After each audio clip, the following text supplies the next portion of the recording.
श्री राधे बच्चों, इस वीडियो में हम लोग डिस्कस करेंगे NCERT class 12 physics chapter 4 exercise के 9th क्वेश्चन का सलूशन। ऐसे क्वेश्चंस बोर्ड एग्जाम में काफी ज्यादा पूछे जाते हैं, तो इस क्वेश्चन को बड़े ध्यान से आप देखिए। क्वेश्चन ये बोल रहा है कि कोई एक स्क्वायर शेप का कॉइल है और उसमें 20 टर्न्स हैं और उसमें जो करंट फ्लो कर रही है वो 12 एम्पियर की कर रही है। और कॉइल कुछ ऐसे रखा गया है कि कॉइल के एरिया वेक्टर और मैग्नेटिक फील्ड के बीच का जो एंगल है वो 30 डिग्री है। ओके, इतना हमको क्वेश्चन में मेंशन किया गया है। तो बोला गया what is the magnitude of torque experienced by the coil.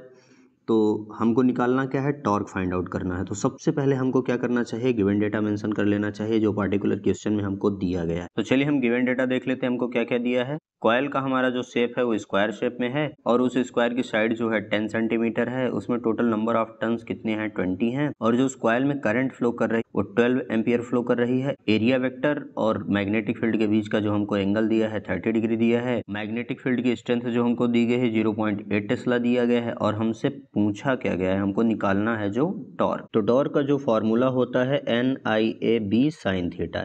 क्या n पता है? हाँ, नंबर ऑफ टर्न्स 20 दिए हैं। I पता है? हाँ पता है। क्या A हमको दिया है? ये हमको पता है? जी नहीं। तो हमको एरिया यानी निकालनी पड़ेगी। B पता है? हाँ पता है। थीटा पता है? जी सब पता है। बस हमको यहाँ पे पता क्या नहीं है, एरिया। तो सबसे पहले हम क्या करते हैं, एरिया निकाल लेते हैं। तो एरिया का जो यहाँ पे फॉर्मूला होगा वो होगा हमारा साइड का स्क्वायर। तो ध्यान से देखिए, साइड हमारी 10 दी है, सेंटीमीटर में दी है, तो इसको मीटर में करेंगे 10⁻⁻2 हो जाएगा होल स्क्वायर। तो यहाँ से हम बोल सकते हैं ये 10⁻⁻1 हो जाएगा, ये 1 और ये -2 तो -1 हो जाएगा होल स्क्वायर। यहाँ से करेंगे 10⁻2 आ जाएगा। अब हम टॉर्क फाइंड आउट कर लेते हैं। तो टॉर्क का हमारा जो फार्मूला होता है फिर से लिख लेते हैं NIAB sin थीटा।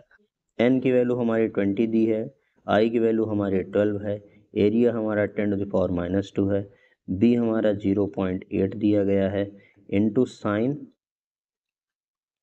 30। यहाँ से हम सिंप्लीफाई कर लेंगे, इसको एक साथ कर लेते हैं। तो 20 इंटू 12 इंटू 0.8 इंटू ये है हमारा 10⁻2 इंटू साइन 30 की वैल्यू होती है 1/2। ये तो आपको याद ही होगा। तो ये 6 आ जाएगा, 20 में 6 से मल्टीप्लाई कर दो तो कितना होगा 120 इंटू 0.8 इंटू 10⁻2। अब यहाँ से इसको 120 को 0.8 में मल्टीप्लाई करेंगे तो 12 8 जा 96, ये 0 है तो यहाँ भी 0 आ जाएगा। Okay, into 10⁻2। ध्यान से देखिए, तो यहाँ से बोल सकते हो आप टाउ इक्वल टू ये हमारा कितना है। अब ये एक पॉइंट पर डेसिमल लगा है तो डेसिमल इधर शिफ्ट हो जाएगा, तो ये हमारा हो गया 96.0, क्योंकि यहाँ 0.8 था तो टाउ इक्वल टू आ जाएगा हमारा। अब यहाँ से बोल सकते हैं 10⁻2 है तो 2 पॉइंट डेसिमल और इधर शिफ्ट हो जाएगा लेफ्ट साइड, तो यहाँ से बोल सकते हैं 0.96 न्यूटन। ये हमारा फाइनल आंसर हो जाएगा।